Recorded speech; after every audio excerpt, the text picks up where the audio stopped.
Herkese merhaba. Meryem'in mutfağına ve kanalıma hoş geldiniz. Herkese selam ve sevgiler. Bugün sizlere pamuk gibi kekiyle, muhteşem sosuyla ve sizin de çok beğeneceğiniz nefis bir ıslak kek tarifiyle geldim. Malzemelerim oda sıcaklığında hazır. Sizi hiç bekletmeden hemen tarifimin yapım aşamasına geçmek istiyorum. Hemen malzemelerimizi çırpma kabına sırayla alıyoruz. İlk önce 4 adet yumurtamı alıyorum. Ben 4 adet yumurta kullandım. Çünkü yumurtalarımın boyutları küçüktü. Eğer sizin yumurtalarınız büyükse 3 adet yeterlidir. Üzerine 1 su bardağı şekerimi de ilave ettim. Mikserle en az 5-6 dakika çırpıyorum. Bembeyaz köpük köpük olana kadar şeker ve yumurtanın iyice birbirine özleşmesi lazım arkadaşlar. Şeker ve yumurtamızı iyice çırptıktan sonra hemen diğer malzemelerimizi alıyoruz. 1 su bardağı sıvı yağ, 1 su bardağı süt, 3,5 yemek kaşığı kakaomuzu ekliyoruz. Önce spatula ile karıştırıyoruz. Sonra mikserle çırpıyoruz. Çünkü eğer direkt mikserle çırparsak kakao sosumuzun yüzeyinde kaldığı için sağa sola sıçrama yapabilir. Gördüğünüz gibi önce spatula ile karıştırdığımız zaman bu şekilde sıçrama yapmıyor. Bütün malzemelerimizi karıştırdıktan sonra şimdi unumuzu kontrollü bir şekilde eklemeye başlıyoruz. Ben toplamda 2,5 su bardağı un kullandım ama bu unun markasına göre bu ölçüler değişkenlik gösterebiliyor. Siz kendi kullandığınız unun markasına göre kontrollü bir şekilde eklemenizi öneriyorum ve unumun hepsini de eklemiyorum. Gördüğünüz gibi yavaş yavaş ekliyorum. Çünkü kekimizin kıvamı çok önemli. Katı olursa kekimiz sosunu çekmez. Cıvık olursa pişme esnasında çökme yapar. Ve şimdi kekimize 1 paket vanilya, 2 paket de kabartma tozu ekliyoruz. Güzel bir şekilde karıştırıyoruz.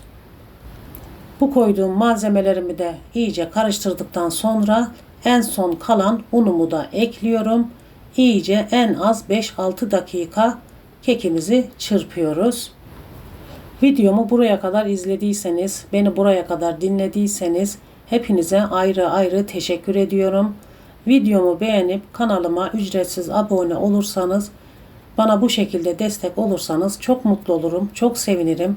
Ve beni nerelerden takip ediyorsanız, nerelerden izliyorsanız, hangi ülkeden, hangi şehirden videomun yorumlar kısmına yazarsanız çok sevinirim, çok mutlu olurum. Hepinize tekrardan teşekkür ediyorum. Kekimiz de bu arada hazır. Gördüğünüz gibi kıvamı gayet güzel oldu. Boza kıvamında oldu.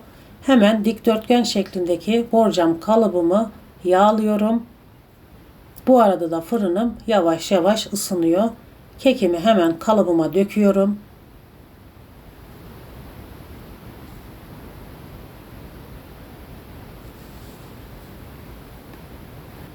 Kekimizi kalıbımıza döktükten sonra bu şekilde hafif sallıyoruz. Birazcık da yine böyle hafif masaya vuruyoruz çünkü havasını almak adına. Kekimiz şu an fırına hazır. Fırınım ısındı. Ben 180 derecede alt üst programında pişiriyorum. Yine dediğim gibi ısı ve süre vermiyorum çünkü fırından fırına değişkenlik gösterebilir. Kekimiz pişerken biz de bu esnada sosunu hazırlayacağız. Sosu için 1,5 su bardağı sütümüz var. 1 su bardağı şekerimiz var. Yarım su bardağı sıvı yağımız ve 3 yemek kaşığı kakaomuz var. İyice karıştırıyoruz.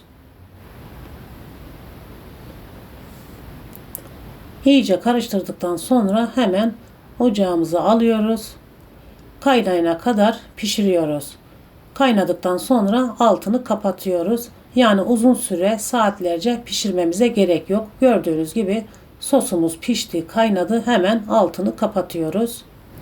Bu arada kekimiz de pişti. İlk sıcağı çıktı. Hemen dilimlemeye başlıyorum. İstiyorsanız üçgen dilimlerde yapabilirsiniz ama ben bu şekilde kare dilimler yaptım. Kekimiz gördüğünüz gibi çok güzel kabardı arkadaşlar. Pamuk gibi oldu. Dilimledikten sonra üzerine bu şekilde çatalla delikler yapıyoruz dilimlerimizin üzerine. Sosunu daha hızlı çeksin diye. Çatalla her tarafına iyice delikler açtıktan sonra hemen sosunu sıcak bir şekilde üzerine döküyoruz. Biraz önce de dediğim gibi sosumuz sıcak olacak. Kekimizin de ilk sıcağı çıkmış olacak arkadaşlar. Hemen zaten saniyeler içinde sosunu çekiyor. Kekimizin kıvamı da çok iyi olduğu için bakın hemen üzerinden çekmeye başladı. İyice sosunu çektirdik. Yani 10-15 dakika dinlendi kekimiz. Hemen üzerine süsleme yapıyorum. Siz istediğiniz şekilde fındık olur, fıstık olur. İstediğiniz süslemeyi yapabilirsiniz. Ben Hindistan ceviziyle süsleme yaptım.